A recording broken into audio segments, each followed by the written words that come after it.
जैसे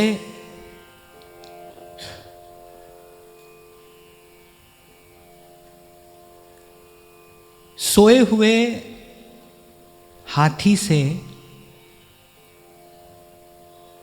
जागती हुई चींटी की शक्ति अधिक है। हाथी सोया हो और चींटी जागती हो तो उस काल, उस समय उस चींटी का बल, उस चींटी की शक्ति अधिक है। इसी प्रकार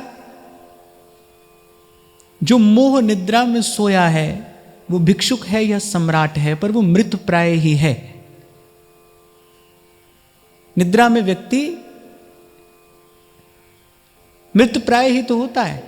उस पर कहीं से कोई आक्रमण कर दे, उसको कोई होश नहीं है। अगर आप कभी इस बात का विचार करोगे तो आपको अनुभव होगा कि वही है जो सोते जागते जीव की रक्षा करता है। जब हम सो जाते हैं अपनी देह की भी सुध नहीं रहती, किस दिशा से कौन आकर आक्रमण कर दे क्या खबर है। तभी तो जब एक राजकुमार ने कहा था मीरा जी से कि मैं आपसे विवाह करना चाहता हूं, तो मीरा जी ने कहा कि ठीक है, मैं जो खिलाऊंगी खा लोगे, खा लूंगा, जो पहनाऊंगी पहन लोगे, पहन लूंगा, और जब मैं सोऊंगी तब जागोगे। तब यहां पर आकर वो मौन हो गया। अर्थात सोना नहीं कभी, ये मेरी शर्त है, क्योंकि जो मेरा पहला पति है वो कभी सोता नहीं। मैं जब सो जाती हूं तो भी वो जागता हुआ मेरी रक्षा करता है।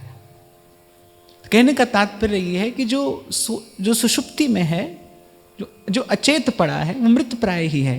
तो जो मोह की निद्रा में सोया है वो मृत प्राय ही है। जो संत और सत्संग की कृपा से जाग गया है, कल के सत्र में मैंने आपको निवेदन किया था कि भगवत कथा के शब्दों में क्या है, जागृति है। वो जगाते हैं, सोए हुए जीव को जगाते हैं। और जब जीव जागता है वस्तुतः वो तभी आत्मबल प्राप्त करता है। तो जो मोह निद्रा में सोया है वो भले सम्राट क्यों नहीं है, पर वो मृत प्राय है। तभी संत कहते हैं जो न भजे हरि नाम को जानिए मरे समान, धोकनी जो सुनार की ले सांस बिन प्राण। सांस तो सुनार की धोकनी भी लेती है, पर वो जीवन तो नहीं है। जो न भजे हरि नाम को जानिए मरे समान। तो जो जागा हुआ है उसका बल, उसकी शक्ति, उसके जीवन का मूल्य, उसके जीवन की गुणवत्ता, उसके जीवन की श्रेष्ठता एक मोह निद्रा में पड़े सम्राट से कहीं अधिक है। इसीलिए कबीर ने भी कहा धनवंता सोई जानिए जाके नाम रतन धन हुए। कई बार हमने चर्चा की, अनेक बार इस विषय पर कभी कम कभी अधिक चर्चा हुई कि बड़ा अद्भुत ये सूत्र है और बड़ा सुंदर रहस्य इसमें छिपा है कि सत हरि भजन जगत सब सपना। और इस दृश्य प्रपंच से मुक्त होने की विधि है बस केवल जाग जाना। और कल भी आपसे कहा, आज पुनः कह रहा हूं, जागृति केवल संत के संग से ही संभव है। बिन सत्संग न हरि कथा और तेहि बिन मोह न भाग। उससे कम में, उसके बिना ये मोह की तंद्रा जो है ये टूटेगी नहीं। पहले संत मिलेगा, संत के मुख से भगवत कथा सुनने को मिलेगी, और उस भगवत कथा के प्रभाव और प्रताप से ये सोया जीव जो है ये जगेगा। शरीर की दृष्टि से, बुद्धि की दृष्टि से यहां कोई कितना भी बलवान क्यों न दिख पड़ता हो, पर हाथ में विष का प्याला आ जाए और कोई मुस्कुराता रहे, ऐसा तो कोई भगवान का भक्ति कर सकता है। ऐसी सामर्थ्य तो भगवान के भक्तों में ही देखी जाती है जिनका जीव जग गया है। मैं तो कई बार चिंतन करता हूं और आंख भीग जाती है। आप देखिए कैसा अपमान द्रौपदी का होता है, कोई उस पीड़ा की कल्पना नहीं कर सकता। कोई भी उस पीड़ा की कल्पना नहीं कर सकता जो पीड़ा द्रौपदी को है। भरी सभा, और कैसा अपमान, असह्य अपमान, दुसह्य पीड़ा, श्राप देने को उद्यत है द्रौपदी। और माता गांधारी कहती है बेटी रुक जा। वो रुक भी जाती है और माता को देखते ही पहले प्रणाम भी करती है। इसको कहते हैं आत्मबल। किसी ने अनुचित किया, आपने बदला लिया, आपने प्रतिकार किया, आपने उत्तर दिया, तो ये बल नहीं है, क्षमा बल है। क्षमा वही कर सकता है जिसके पास में आत्मबल होगा, जिसके पास भीतर का कोई आधार होगा, वो क्षमा कर सकता है। कहते अकारण करुणा सिंधु है भगवान, कितने कृपालु हैं, कितने दयालु हैं, ब्रह्मण्य देव हैं। कहते पर अश्वत्थामा की करनी देखकर तो भगवान को भी क्रोध आ गया। भगवान ने कहा ये आतताई है, माने ये धरती पर बोझ है, धिक्कार है इसके जीवन को, ये ब्राह्मण कहलाने योग्य नहीं है, इसके प्राण अभी ले लेने चाहिए। ऐसा व्यक्ति अगर जीता है तो वो धरती पर बोझ है, वो धरती के कष्ट का कारण बनता है, इसके प्राण ले लेने चाहिए अभी। और द्रौपदी कहती है कि नहीं, इसे क्षमा कर दो, ये गुरुपुत्र है। आज जो कष्ट मैं पा रही हूं, कल वो कष्ट इसकी माता पाएगी। और कष्ट बढ़ाने से बढ़ता ही तो है। अभी मैं कष्ट में हूं, मैं पीड़ा में हूं, कल इसकी माता इसी कष्ट और पीड़ा में होगी, और मेरा जीवन पीड़ा बढ़ाने के लिए नहीं है। कहते हैं भगवान के नेत्र छल छला गए उस समय द्रौपदी के मुख से सुने, कितनी पीड़ा में है ये। और आप उनके पूर्व की यात्रा देखिए, वो कितनी पीड़ा भोग कर आई है, कितनी पीड़ा, कितना अपमान, कितना कष्ट। लेकिन उसके बाद भी कहती है भाई इसको क्षमा कर दो, ये गुरुपुत्र है। ये जो आत्मबल है ना, ये भीतर से जागे हुए जीव के पास होता है, जो भीतर से संत और सत्संग की कृपा से जग गया है, जिसने जान लिया है। देखो भाई, सच्ची चीज देकर कोई झूठी चीज कमाए तो उसको बुद्धिमान तो नहीं कहना चाहिए। सोने का सच्चा सिक्का देकर और कोई पीतल का सिक्का घर ले आए तो उसको बुद्धिमान कहोगे? वो तो बुद्धिमान नहीं है। झूठी वस्तु देकर कोई सच्ची कमा ले, वो पंडित है। इसीलिए गोस्वामी जी कह रहे हैं, सोई कवि कोविद सोई रणधीरा, नीति निपुण सोई चतुर सयाना, श्रुति सिद्धांत नीक ते ही जाना, सोई कवि कोविद सोई रणधीरा, जो छल छाड़ भजय रघुबीरा। जिसने ये जन्म जीवन पाकर वो सच्ची वस्तु कमा ली, नहीं तो भाई जीवन झूठा ही है। रसिक अनन्य नृपति श्री स्वामी हरिदास जी महाराज कहते हैं, कहे श्री हरिदास विचार देखो, कह रहे विचार करके देखो, कहे श्री हरिदास विचार देखो, बिना बिहारी नाही जस। सार वस्तु क्या है इस संसार में, एक बार विचार करो, देखो। जो अपना सुहृद है, संबंधी है, आज थोड़ा सुख देता है, कल बड़ा दुख भी देता है। आज जो प्रिय है, कल वही अप्रिय हो जाता है। आज जो संग खड़ा है, कल वही विरोध में खड़ा हो जाता है। हरि को ऐसो ही सब खेल। तो कह रहे बिना बिहारी नाही जस। और संत कह रहे विचार करके देखो, कहे श्री हरिदास विचार देखो, अरे एक बार विचार तो करो। बिना बिहारी नाही जस। प्रभु के बिना, प्रभु के भजन के बिना, प्रभु की कृपा के बिना ना तो जीव रस पाता है, ना जस पाता है, जीव फंस जाता है। फिर फांसी ऐसी परे तिहि सम दुख न हुई। तो सोए नहीं रहना है भाई। बहुत गई और थोड़ी रही। बहुत विचार कर संत कहते हैं कि दो बातें मत भूलिए, नारायण एक मौत को और दूजे श्री भगवान। मृत्यु का स्मरण करना अर्थात क्या? 24 घंटा भयभीत रहना, मर जाएंगे, इसके लिए संत कह रहे हैं ना। वो कह रहे हैं भाई मृत्यु सत्य है, निकट है, सर पर खड़ी है, इसलिए शीघ्र अतिशीघ्र अपना काम बना लीजिए। बस जल्दी से जल्दी अपना काम बना लीजिए, न विलंब कर। तभी श्रीमद् भागवत कहती है, तीव्रेण भक्ति योगेन भजेत पुरुषम परम। तभी हम रोज कहते हैं कि राधा वल्लभ लाल की दौड़ आरती देख, दौड़ कर जाइए। ठीक है आप और मैं लगे हैं संसार के काम में, धंधे में, पर वो काम धंधा छोड़िए और दौड़ कर जाइए, जब अवसर मिले तो दौड़ कर जाइए। कल स्मरण हो आपको मैंने कहा था कि बाहर उत्साह और भीतर निश्चय बना रहे, धैर्य बना रहे। बाहर हमारी क्रिया में उत्साह बना रहे और भीतर धैर्य बना रहे, और उत्साह और क्रिया के साथ साथ कहीं और भीतर निश्चय भी बना रहे, निश्चय डगमगा ना जाए। हरिनाम व्यास जी अपनी वाणी में लिखते हैं, कहते भक्त बिन कौन सहो अपमान। कैसी कैसी पीड़ा, कैसा कैसा कष्ट यहां पर भक्तों ने सहा है, कौन कौन सहे अपमान। पर उनके पास ये बल कहां से आता है? कह रहे वो जो जागृति है ना, जो जीव जग गया है, जिसने अपने स्वरूप को जान लिया है, पहचान लिया है, ये जागृति ये आत्मबल प्रदान करती है।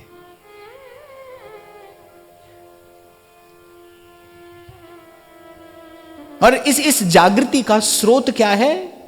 गाया गाया हरि गुण गाया, गाया गाया हरि गुण गाया, गाया गाया हरि गुण गाया, काल ब्याल। अरे निश्चय तो ऐसा हो, श्री रैदास जी महाराज कहते हैं, जो तुम तोरो राम मैं ना तोरूं, तुम संग तोर कवन संग जोरूं। कह रहे जो तुम तोरो, माने तुम भी अगर मेरा हाथ छोड़ दो,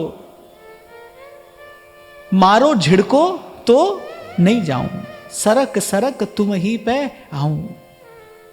और देखो भाई, भूमि से जब स्वर्ण निकलता है ना, तो प्रभु के श्री अंग पर पहुंचने से पहले एक बार तो उसको जलना पड़ता है। मैं उस दिन भी किसी से कह रहा था, जीवन में एक बार तो आपके भाव की, आपकी भक्ति की परीक्षा होगी, एक बार। वो कब हो, आज हो, कल हो, अभी हो जाए या कभी हो, पर होगी अवश्य। याद रखना, प्रभु तक पहुंचने से पहले स्वर्ण को एक बार अग्नि में तप कर अपनी शुद्धता की परीक्षा देनी पड़ती है। मैंने उस दिन भी आपसे कहा था ना कि स्वर्ण को शुद्ध नहीं किया जाता है अग्नि में डालकर, सोने को शुद्ध नहीं किया जाता, अशुद्धि हटाई जाती है। स्वर्ण तो शुद्ध ही है, अशुद्धि हटा दी जाती है।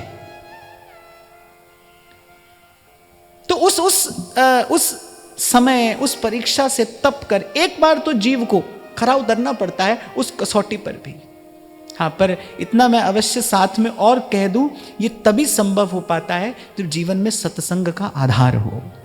मैंने ऐसा देखा, अनुभव होता है चारों ओर घटती घटनाओं को देखकर, कि कोई प्रतिकूल परिस्थिति आ जाती है जीवन में, अगर सत्संग का आधार ना हो तो व्यक्ति कुमार्ग पर चला जाता है।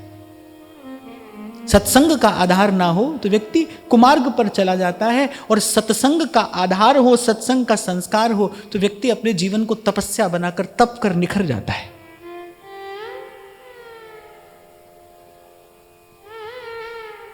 क्योंकि वो जो कुमार्ग है ना, वो देखने में बड़ा सरल सुगम है। आपको लगेगा कि उस पर कोई बहुत परिश्रम नहीं करना पड़ेगा, बड़ा आसान रास्ता दिखाई पड़ता है वो, पर लेकर कहीं नहीं जाता है भाई। उसके अंत में है अंधेरा। लेकिन ये सब बल, ये सब आधार देगा सत्संग ही। इसलिए मैंने कहा कि आसपास घटने वाली घटनाओं से ही हम देखते हैं, सीखते हैं, और सीखना भी चाहिए। आसपास घटने वाली घटनाओं से देख सीख कर पता चलता है कि प्रतिकूल परिस्थिति तो जीवन में आती है, पर जिसके पास सत्संग का बल होता है ना, वो उसके बाद और सजग सावधान हो जाता है। और जिसके पास नहीं होता सत्संग का संस्कार, वो चल पड़ता है कुमार्ग पर।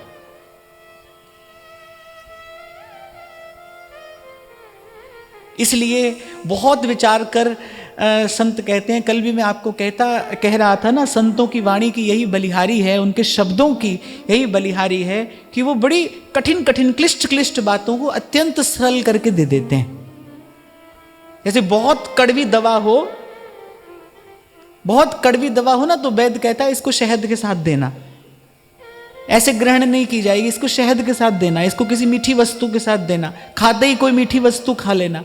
ऐसे जो संत है ना, वो कठिन कठिन बातों को बड़ी सरलता सुगमता से आपको मुझे पिला देते हैं, हृदयंगम करा देते हैं, तभी कहते हैं बस लगे रहना, तेरी बनत बनत बन जाएगी, बनत बनत बन जाएगी। तो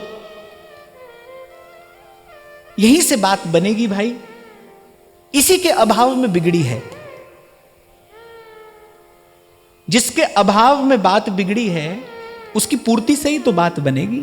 सत्संग के अभाव में ही जीव बिगड़ा है। जीव क्यों बिगड़ा? वो तो ईश्वर अंश है, अविनाशी है, चेतन, अमल, सहज, सुख राशि। किसके अभाव में बिगड़ा? सत्संग के अभाव में बिगड़ा। देखो, किसी ना किसी का संग तो मन करेगा, निरंतर करेगा, सतत करेगा।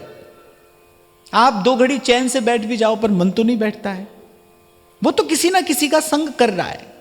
मन है ही क्या? मन क्या है? संकल्प विकल्पात्मकम अंतःकरणम इति मनः। संकल्प और विकल्प का ही नाम मन है। माने मन उछल कूद कर ही रहा है, निरंतर कर रहा है और करेगा। किसी का संग तो करेगा। अगर आप मन को सत्संग नहीं कराओगे तो मन कुसंग करेगा। किसी ना किसी का संग तो मन करेगा। आप सत्संग करा दो तो वो सत्संग करेगा। आप सत्संग नहीं कराओगे। एक और बात भी यहां समझने की है। एक व्यक्ति कहता है कि भाई हम कुसंग भी नहीं करते लेकिन हम सत्संग में भी नहीं जाते। वो व्यक्ति भूल कर रहा है, क्योंकि सत्संग के अतिरिक्त तो जो है वो एक प्रकार से कुसंग ही है। वो आज नहीं तो कल किसी ना किसी प्रकार की हानि कराएगा ही। ऐसे भी बहुत लोग होते हैं ना, वो कहते हैं कि भाई हम सत्संग में भी नहीं जाते पर हम किसी का बुरा भी नहीं करते, हम किसी का अहित भी नहीं करते, लेकिन हम सत्संग में भी नहीं जाते। भाई कमाओगे नहीं तो जो गांठ में कमाया हुआ धन है वो कै दिन चलेगा? खर्च करते करते कोई केवल खर्च ही करे, कमाए नहीं तो समुद्र भी खाली हो जाता है।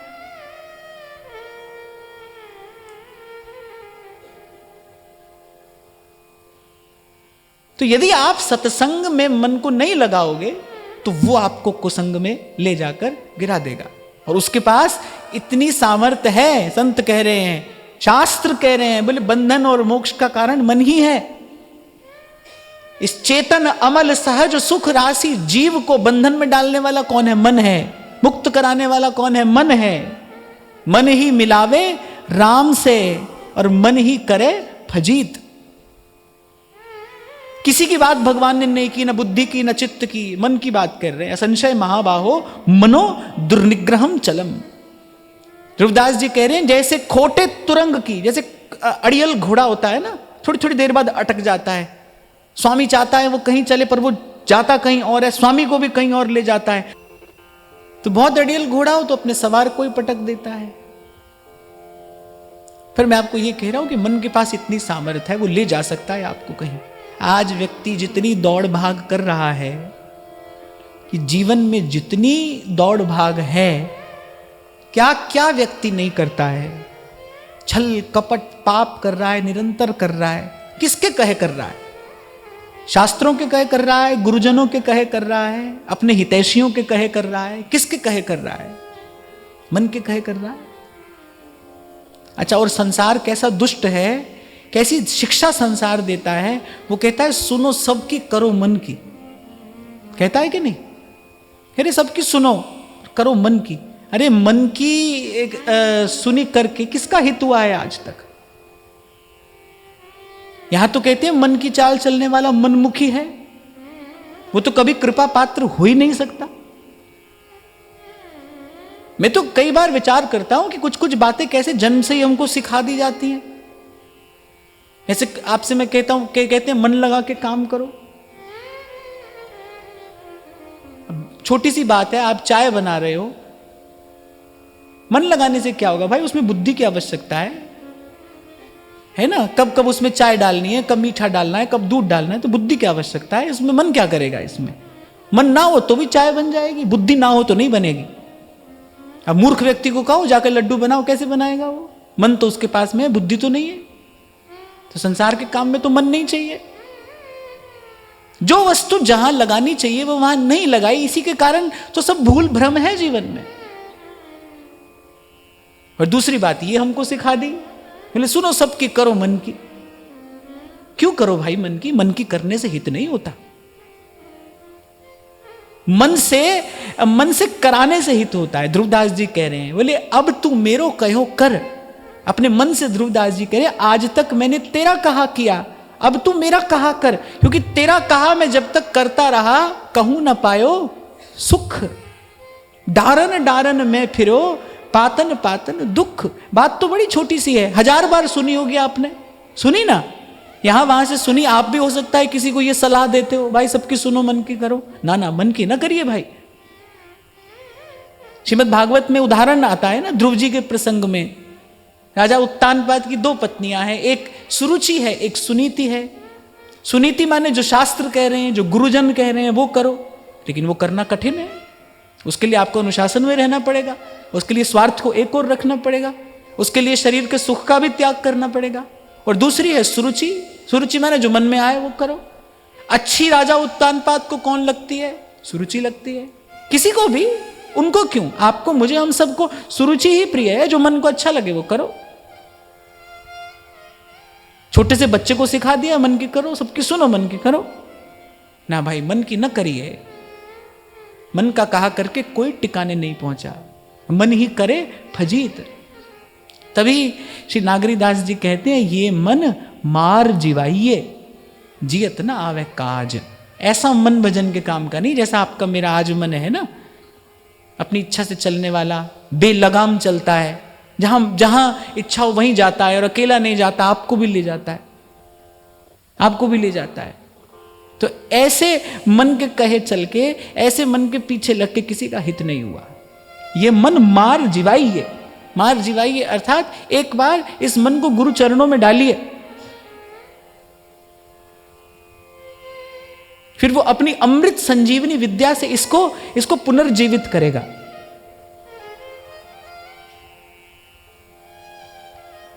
फिर ये काम का होगा, फिर ये कल्याण कराएगा। अब कोई पूछे भाई इतना ही झंझट है तो इसको मारे ही दो, मन मार दो, लेकिन ये मारना नहीं है, क्योंकि मिलाएगा भी यही, मिलाएगा भी यही। मन ही मिलावे राम से, मिलाने वाला भी यही है, तो इसको मार नहीं सकते। तभी जब श्री कृष्ण कथा का चिंतन किया जाता है ना, तो कहते हैं जो कालिया है ना, 1000 फण है, हर फण से वो विष उगलता है, भगवान ने उसको मारा नहीं। मार भी सकते थे। कितने दैत्यों को मारा, असुरों को मारा, उसको क्यों छोड़ दिया? मारा नहीं, उसको नाथा माने नियंत्रित किया है। अपने चरण कमल उसके मस्तक पर पधराकर उसको उसकी वृत्ति से मुक्त किया है। इस लीला में प्रभु ने पापी का संहार नहीं किया, पाप का संहार कर दिया। जो अनुचित था उसको हटा दिया। हाँ, पर ये छोटी सी बात हमको आज मिल जाती है कि भाई ये बात ठीक नहीं है कि सुनो सबकी और करो मन की। ये बात ठीक नहीं है। ये फार्मूला जीवन में नहीं लगाना। लगाओगे तो बड़ी भारी भूल हो जाएगी।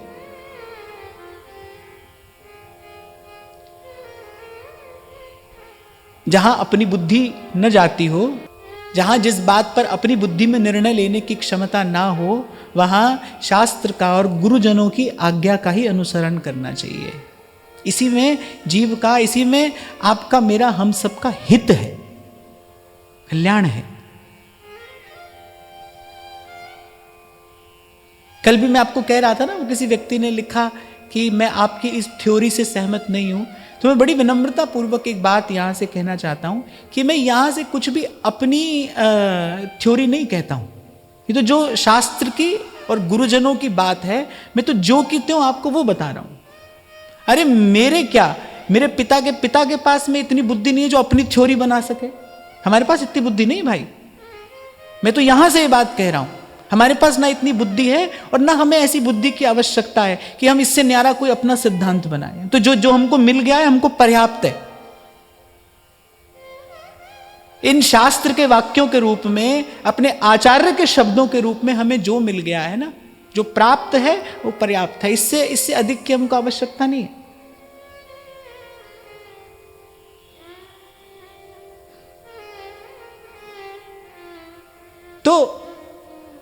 ये जो जागृति है यही शक्ति है। मैं सार के रूप में आपको ये निवेदन करना चाह रहा हूं, जहां से मैंने चर्चा आरंभ की। पहला वाक्य मैंने क्या कहा कि सोते हुए हाथी से जागती हुई चींटी की शक्ति अधिक है, क्योंकि वो सोया है और वो जागृत है। जागृति ही बल है, जागृति ही जीवन शक्ति है। जो सोया है वो तो मृत प्राय है, वो भूमि पर सोया हो या सोने के पलंग पर वो तो मरे समान ही है। जो जागा है, जो जागा है, जो जागत है सो पावत है। छोटा सा था तब से सुनता हूं ये दो पंक्तियां, उठ जाग मुसाफिर भोर भई। अब रैन कहा जो सोवत है, जो सोवत है सो खोवत है, जो जागत है सो पावत है। जो जागृत है वो प्राप्त कर रहा है, वो करेगा, श्रेष्ठ वस्तु प्राप्त करेगा। जो जाग गया है, और इतनी सी बात और समझ में आ गई, भाई ये जगाने की जो सामर्थ्य है वो किसके पास है? वंदौ गुरुपद कंज कृपा सिंधु नर रूप हरि महामोह तम पुंज जासु वचन रवि करहि निकर। जासु वचन रवि करहि निकर। जन्म जन्म का सोया मनुआ और सतगुरु सबद सुड़ जागा। ये जो इतने दिनों से हम चर्चा कर रहे हैं ना, मैंने आपको पहले ही कहा, मैं आपको कोई कहानी नहीं सुना रहा हूं, इन शब्दों में जागृति है। क्योंकि परम जागृत अवस्था से ये शब्द उद्भूत हुए हैं। महर्षि वेदव्यास परम सत्य का दर्शन कर रहे हैं, परम सत्य का जय जय घोष करते हुए कह रहे हैं, सत्यम परम धीमहि। उसका दर्शन कर रहे हैं, उसका अनुभव कर रहे हैं, उसका आस्वादन कर रहे हैं। उस परम जागृति की अवस्था में प्रकट हुए ये शब्द हैं। और कई बार चर्चा की हमने, क्रोध से जो शब्द आता है वो आपको भी क्रोध में ले जाता है। गुस्से में आपको कोई कुछ बोले तो गुस्सा आता है कि नहीं आता? प्यार में कोई कुछ बोले तो बदले में प्रेम और स्नेह ही तो उमड़ता है हृदय में। जो शब्द जहां से आया है वो आपकी चेतना को वहीं ले जाएगा। सकारात्मक शब्द आपको सकारात्मकता की ओर ले जाएगा, नकारात्मक शब्द आपको नकारात्मकता की ओर लेकर जाएगा। गुरु का शब्द भगवान से आता है, इसीलिए वो भगवान तक लेकर जाता है। गुरु का जो शब्द है प्रभु से आया है, वो सच्चिदानंद से आया है, वो सच्चिदानंद ही है, वो वहीं से आया है, वहीं तक लेकर जाता है। अक्षर धुर की पालकी।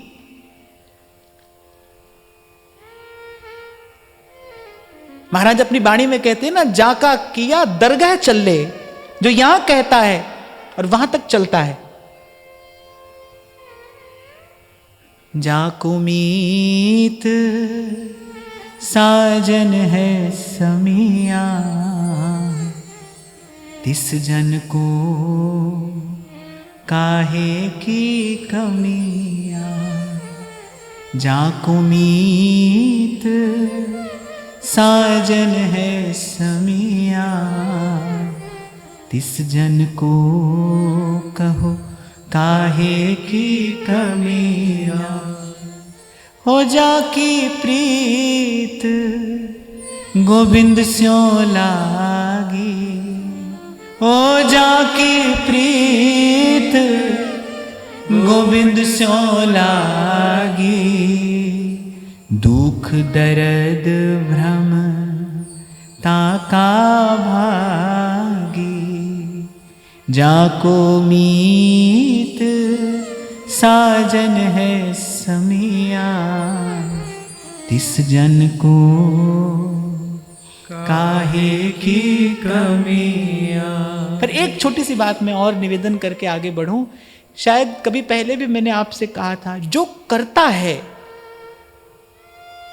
जो जीव स्वयं को करता जानता है, उसके लिए ईश्वर केवल दृष्टा है, केवल देखता है। उसके लिए एक अलग विधान बनाया है ईश्वर ने। भाई करेगा सो भरेगा, संत करे तू क्यों होत उदास। लेकिन जो समर्पित है, जैसे द्रौपदी ने जब दोनों हाथ उठा दिए ना, उसने कहा कि भाई अब मेरा कोई बल नहीं है।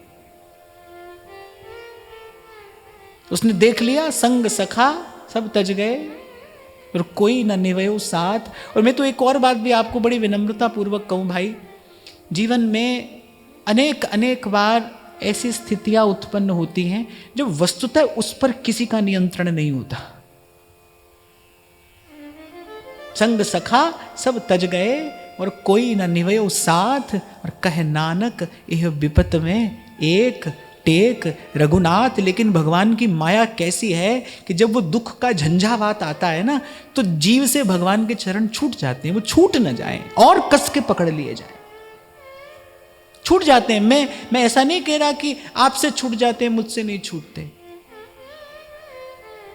किसी से भी छूट जाते हैं, जीव अधीर हो जाता है, पर उस समय और कस के पकड़े, उस समय न छोड़े।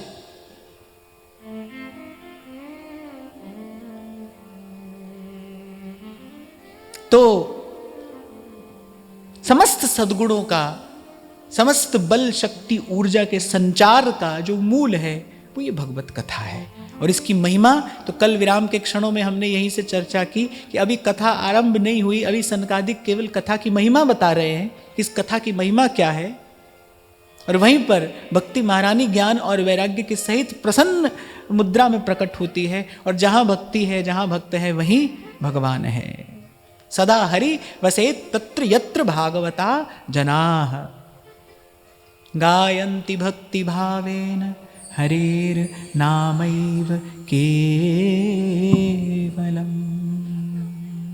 कृष्ण गोविंद गोविंद गोपाल नंदलाल। कृष्ण गोविंद गोविंद हे गोपाल नंदलाल। कृष्ण गोविंद गोविंद गोपाल नंदलाल। कृष्ण गोविंद गोविंद हे गोपाल नंदलाल। राधा गोविंद गोविंद गोपाल नंदलाल। राधा गोविंद गोविंद हे गोपाल नंदलाल। राधा गोविंद गोविंद गोपाल नंदलाल। राधा गोविंद गोविंद हे गोपाल नंदलाल। हे गोपाल नंदलाल। हे गोपाल नंदलाल। हे गोपाल नंदलाल। हे गोपाल नंदलाल। गोपाल नंदलाल। हे गोपाल नंदलाल। गोपाल नंदलाल। हे गोपाल नंदलाल। हे गोपाल नंदलाल। हे गोपाल नंदलाल। हे गोपाल नंदलाल। हे गोपाल नंदलाल। हे गोपाल नंदलाल। हे गोपाल नंदलाल। हे गोपाल नंदलाल। हे गोपाल नंदलाल। कृष्ण गोविंद गोविंद गोपाल नंदलाल। कृष्ण गोविंद गोविंद हे गोपाल नंदलाल। कृष्ण गोविंद गोविंद गोपाल नंदलाल। कृष्ण गोविंद गोविंद हे गोपाल नंदलाल। कृष्ण गोविंद गोविंद गोपाल नंदलाल। कृष्ण गोविंद गोविंद हे गोपाल नंदलाल। कृष्ण गोविंद गोविंद गोपाल नंदलाल। कृष्ण गोविंद गोविंद हे गोपाल नंदलाल। हे गोपाल नंदलाल। हे गोपाल नंदलाल। हे गोपाल नंदलाल। हे गोपाल नंदलाल। हे गोपाल नंदलाल। हे गोपाल नंदलाल।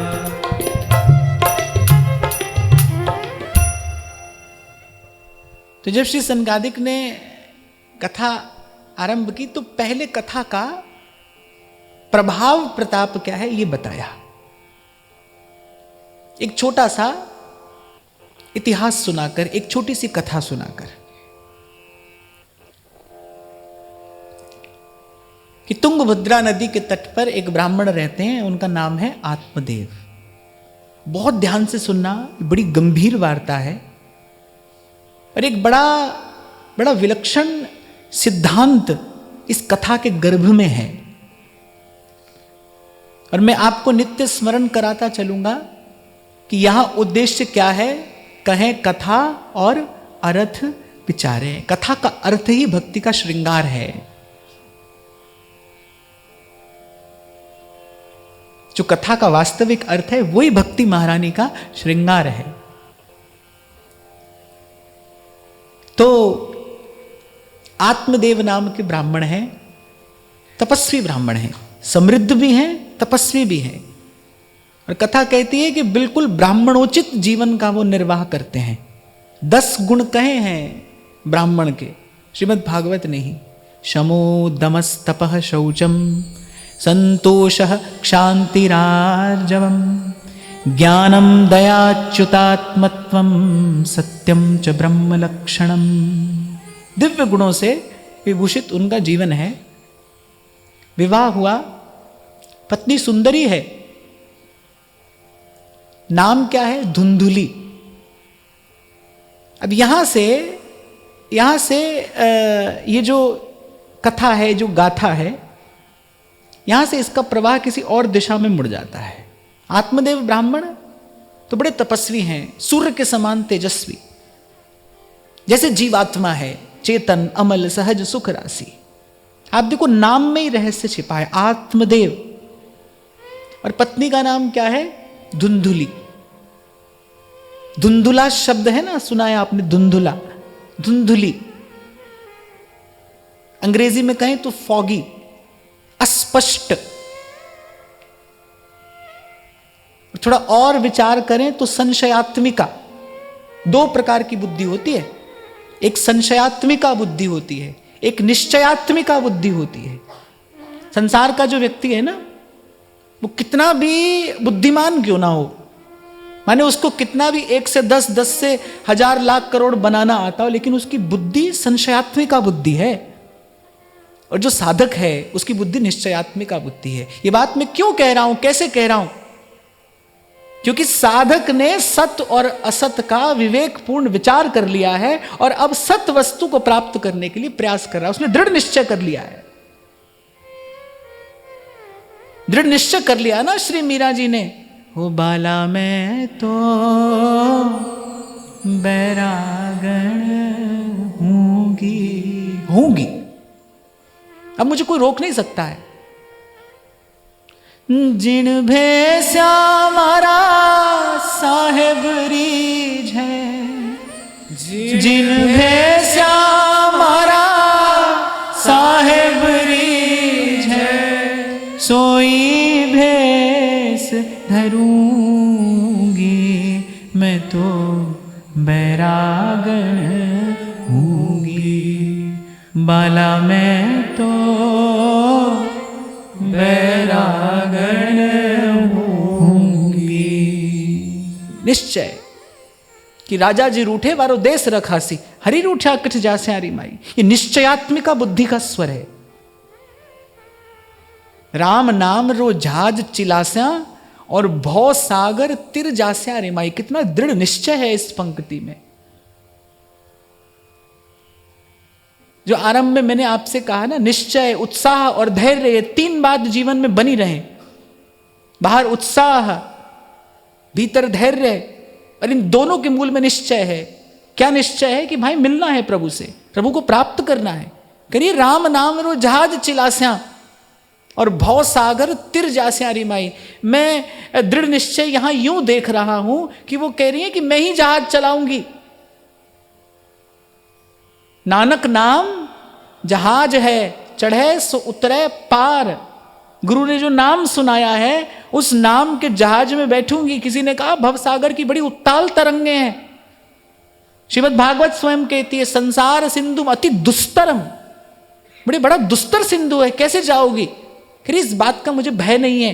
राम नाम रो जहाज चिलास्या, और एक प्रकार से मानो परिणाम भी लिख कर दे रही है कि भव सागर तिर जास्या हरि माई। फिकर नहीं मोहे तरनन की। इसे कहते हैं निश्चय, निश्चयात्मिका बुद्धि।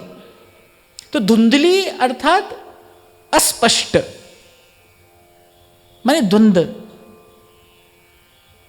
संशयात्मिका बुद्धि का नाम धुंधली है। बुद्धि स्वार्थ में लगाओगे तो वो सदा संशयात्मिका ही रहेगी। बाहर से व्यक्ति कितना भी स्वस्थ प्रसन्न क्यों न दिखता हो, लेकिन उसके मन में संशय का रोग तो है ही ना। जैसे ही कबीर गुरु के चरणों में अपना सर्वस्व समर्पित करते हैं, गुरु की कृपा से क्या हुआ, वो जो संशयात्मिका बुद्धि थी वो समाप्त हो गई, बुद्धि निश्चयात्मिका हो गई। और मैं आपको अपनी ओर से एक बात यहां निवेदन करूं, आप कल्पना भी नहीं कर सकते कि दृढ़ निश्चय कितना बड़ा बल भी है और दृढ़ निश्चय में कितना बड़ा सुख भी है।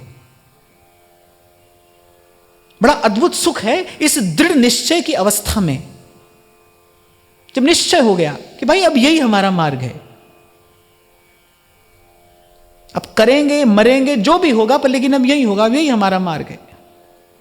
और जहां कुछ देर पहले मैं आपको कह रहा था ना, भाई एक ना एक बार तो कसौटी पर खरा उतरना पड़ेगा। केवल कसौटी पर उतरना पड़ेगा नहीं, कसौटी पर खरा उतरना पड़ेगा।